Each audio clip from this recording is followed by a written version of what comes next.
Assalamualaikum warahmatullahi wabarakatuh. Perkenalkan, nama saya Santiana Kudadiri. NIM 2320220126. Saya adalah mahasiswa PPG dalam jabatan tahun 2024 LPTK UIN Ardaneri Banda Aceh. Hari ini saya akan melaksanakan uji kinerja pada kelas 7 SMP Negeri 7 KW 16 dengan materi menghadirkan sholat dan zikir dalam kehidupan. Sekian dan terima kasih.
Siapa yang masih ingat kemarin kita belajar tentang apa? Sesuai dan lupa. Sholat dan zikir. Yang mana tuh? Sholat dan 27. Sholat yang gimana tuh yang lebih utama 27 derajat? Sholat berjamaah. Sekarang kita lanjut ke materi kita selanjutnya, yaitu pembiasaan sholat berjamaah. Siapa yang udah membiasakan diri sholat berjamaah di rumah? Siapa yang udah biasa? Atau ikut ke masjid? Yang ikut ke masjid angkat tangan. Udah biasa ya? Sholat apa aja yang kalian lakukan berjamaah di masjid? Maghrib sama Isya. Kalau sekalian ngaji ya. Kalau subuh? Kadang-kadang sholat. Kalau zuhur? Oh, nggak sempat. Kenapa nggak sempat sholat zuhur?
meninggalkan sholat. Kan setan udah janji mau nemenin kita kan di neraka nanti kan? Iya. Pasti mereka cari kawan tuh sekarang. Cara mereka salah satunya adalah dengan mengajak kita tidak sholat. Oke.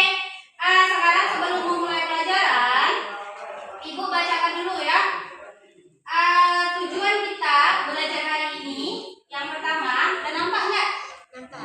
Nah ya. Tujuan kita yang pertama adalah dengan mencegah perbuatan keji dan mungkar.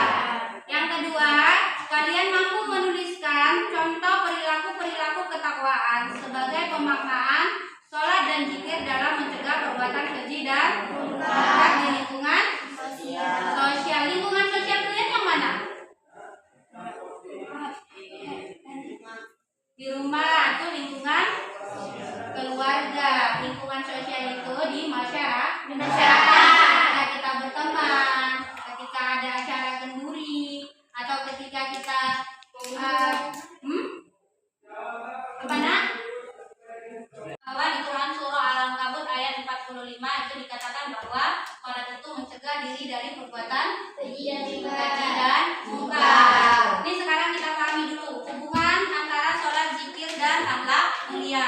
Kenapa bisa sholat itu mencegah kita dari perbuatan keji dan mungkar sehingga kita memiliki akhlak mulia? Yang pertama, sholat merupakan fondasi utama dalam bentuk akhlak mulia. Yang kedua, zikir itu sebagai pelengkap sholat, di mana dengan zikir kita memperkuat dan memantapkan nilai-nilai akhlak mulia. Yang ketiga, hasil dari sholat dan zikir terwujud dalam perilaku yang baik dan suci. Tapi seperti kalian katakan tadi, Bu, kalau sholat itu mager, ada yang bisikin. Kira-kira itu apa tuh?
Bahwa kalau ada orang yang sholat tetapi dia masih melakukan perbuatan mungkar, misalnya masih apa dia bilang tadi? Korupsi, terus masih berbohong, masih apa lagi? Cakap kotor, berarti ada masalah dengan sholatnya, ada yang salah. Karena apa? Yang mengatakan bahwa sholat dapat mencegah perbuatan keji dan mungkar itu adalah Allah dalam Quran surah Al-Baqarah Al-Ankabut ayat 45. Itu betul-betul Allah yang bilang, berarti itu udah pasti. Berarti kalau ada yang melenceng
diskusikan 3 pertanyaan Ibu.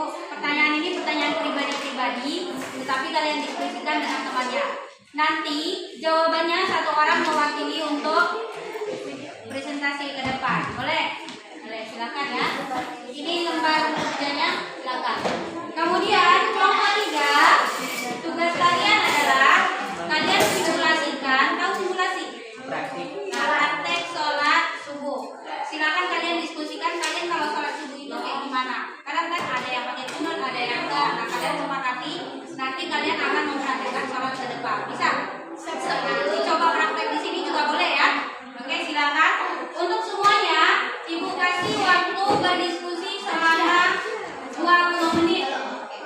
Oke, silakan diskusi dimulai dari sekarang. Kalian buat dulu suara-suaranya gimana. Nanti kalau betul kalian bedakan di kertas yang tadi. Jadi satu untuk ibaratnya sele-sele gitu. Bisa. Nanti semua ya didiskusikan, makanya ajak kawannya ngobrol. Ada diskusi enggak? Jadi nggak ikut diskusi. Diskusikan, kasih tahu pertanyaannya. Coba tanya temannya. Ya, menurut pribadi kayak gimana, nanti diskusikan dengan temannya, kumpulkan jawabannya yang cocok kalian presentasikan yang mana. Coba masing-masing tulis nih pertanyaannya kan, jawabannya nanti kalian tulis ya. Bagaimana perasaanmu ketika mendengar atau melafalkan zikir setelah sholat? Ada zikir nggak kalian setelah sholat? Tidak, ini tidak ya. Kenapa tidak? Iya. Oh iya. Kalau iya, kenapa iya? Kalau tidak, kenapa tidak? Terus mengapa? Mengapa? Kan ada pertanyaan mengapa kenapa? Coba tulis masing-masing di kertas sendiri. Nanti kumpulkan sama si tulis nanti ya. Silakan tulis pendapat sendiri.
tambah cantik ya. Masya Allah.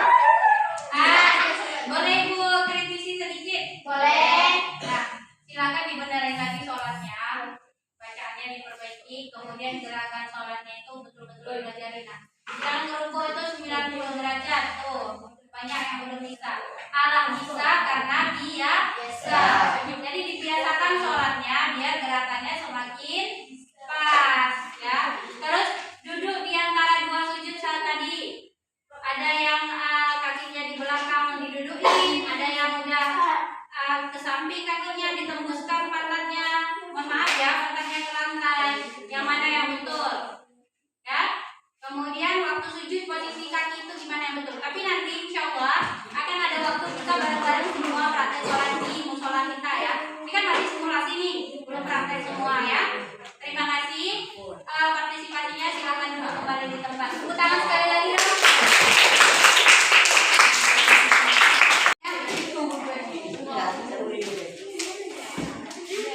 Assalamualaikum warahmatullahi wabarakatuh. Saya dari kelompok 2 ingin mempresentasikan hasil kerja kelompok kami. Kami berjumlah 7 orang. Nama anggota kelompok Sulis, Moja, Nadila, Naila, Jasri, Junaidi, dan Husni. Bagaimana perasaanmu ketika mendengar atau melafalkan zikir setelah sholat? Apakah hal itu membuatmu merasa lebih tenang? Mengapa? Karena setiap kali aku berzikir, aku merasa bisa lebih fokus pada diriku sendiri dan perbuatan yang sudah aku lakukan. Aku merasa tenang karena tahu bahwa aku sedang mengingat Allah dan berusaha menjadi pribadi yang lebih baik. 2. Ketika kamu mendengarkan orang lain berzikir atau membaca kalimat thayyibah, apa yang kamu rasakan? Apakah ada pengalaman tertentu yang membuatmu semakin sadar pentingnya zikir dalam kehidupan sehari-hari? Menurut kami, saat mendengar orang lain berzikir, aku merasa tenang dan nyaman, seperti ada suasana yang damai di sekitarku. Aku jadi sadar bahwa zikir itu penting untuk membuat hati lebih tenang dan menjauhkan dari hal-hal negatif. 3. Saat mendengarkan cerita atau ceramah tentang orang-orang yang selalu terkena salah dan zikir, apakah ini membuatmu terinspirasi? Bagaimana kamu ingin menerapkan hal yang dalam? Jawab. Saat mendengar cerita tentang orang-orang yang selalu menjaga salah dan zikir, membuatku ingin lebih disiplin. Aku merasa mereka bisa lebih tenang dan sukses karena selalu dekat dengan Allah. Aku ingin mulai lebih rajin salat 5 waktu tepat waktu, meskipun kadang masih suka menunda. Oke, itu aja. Iya, Bu. Sekian dari kelompok kami. Wassalamualaikum warahmatullahi wabarakatuh. Waalaikumsalam warahmatullahi wabarakatuh. Tepuk tangan dulu.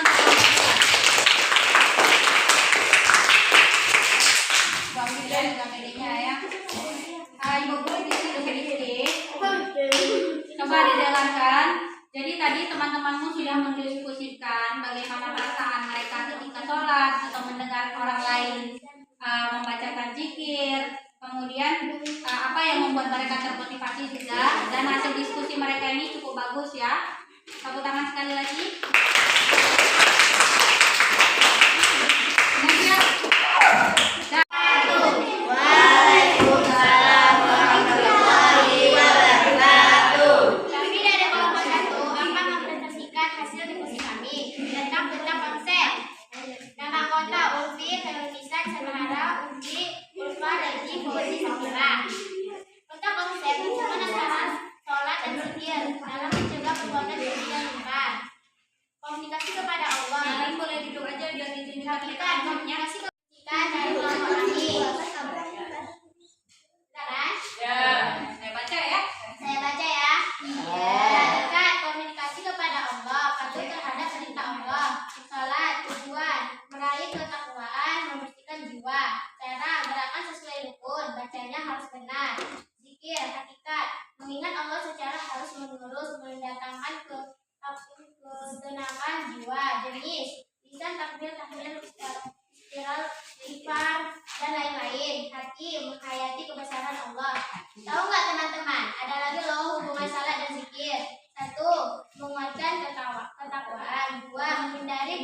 mata. 3. Saling melengkapi. 4. Memperkuat hati dan pikiran.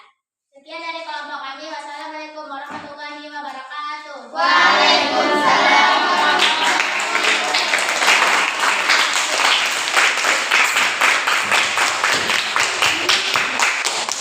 Ini sudah mencakup dari pengertian sholat, pengertian zikir, sama hubungan sholat dan zikir. Tetapi ketika menjelaskannya tadi Ulfi agak gugup kayaknya ya. Jadi kayak cuma membaca dia, bukan menjelaskan. Jadi peta konsep ini maksudnya itu adalah konsep-konsep yang bisa memudahkan kita untuk mengetahui dari sebuah materi. Ini materinya sholat dan zikir. Mereka udah buat konsepnya apa? Tinggal menjelaskannya aja, nanti dibiasakan ya Ulfi ya. Oke, terima kasih Ulfi. Tepuk tangan dulu.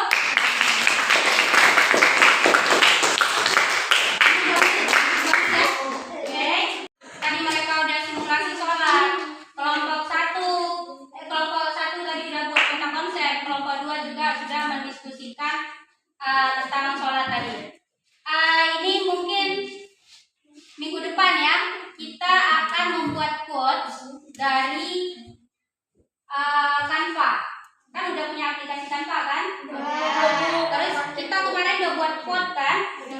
Quote yang kemarin kita buat jadi produk itu minggu depan kita akan buat di Canva, kita desain, kemudian kita buat di sosmed. Ada sosmed nggak? Ada sosial medianya kan? Instagram boleh, WA boleh, nanti kita share. Boleh juga kita. Tetapi sebelumnya Ibu mau tanya siapa dulu yang bisa menarik kesimpulan tentang pertemuan kita ini? Silakan. Kesibukan di sekolah terkadang membuat saya lalai dalam melaksanakan sholat dan zikir. Coba diulangi boleh? Kesimpulan yang saya tarik ataupun yang saya ambil dari pertemuan hari ini adalah baru dibacakan kesimpulan. Kesimpulan yang saya ambil dari pelajaran hari ini yaitu kesibukan di sekolah terkadang membuat saya lalai dalam melaksanakan sholat dan zikir. Nah, jadi solusinya apa tuh biar enggak ini lagi, biar enggak lalai lagi sholatnya? Apa ya? Siapa yang bisa kasih solusi? Nggak ada. Oke, nanti Ibu kasih solusi. Kesimpulan yang lain siapa yang bisa menarik kesimpulan? Kamu oke mewakili kelompok 3. Kesimpulan yang saya ambil dari pelajaran hari ini adalah keadaan keluarga yang sangat sering menyepelekan sholat membuat saya juga kadang-kadang malas sholat. Oke, terima kasih, tepuk tangan dong.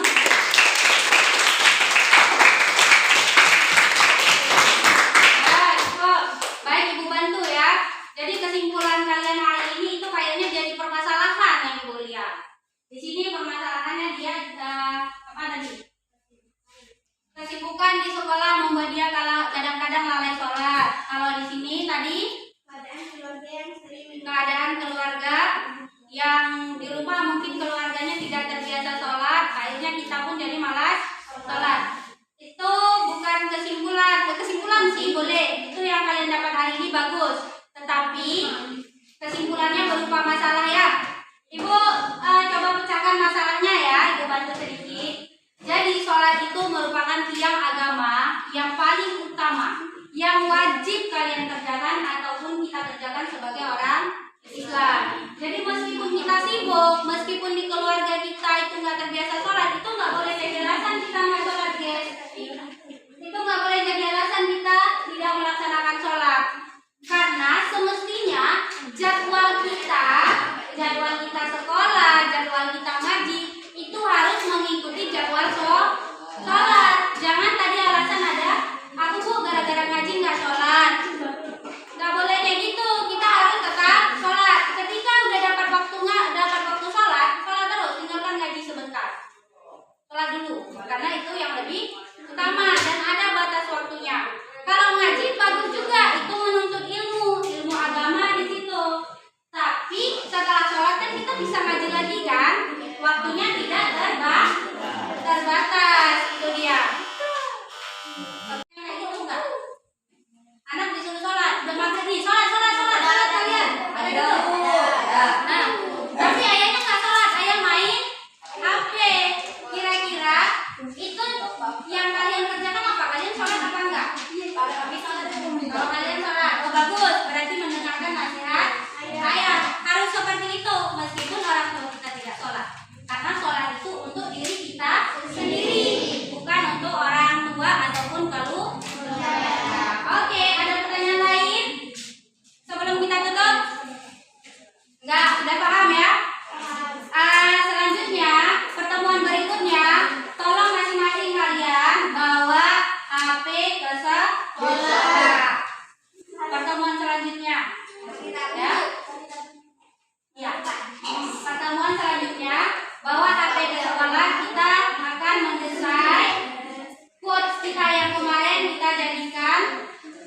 maka kita desain kemudian kita upload di sosial media. Oke, demikian. Terima kasih.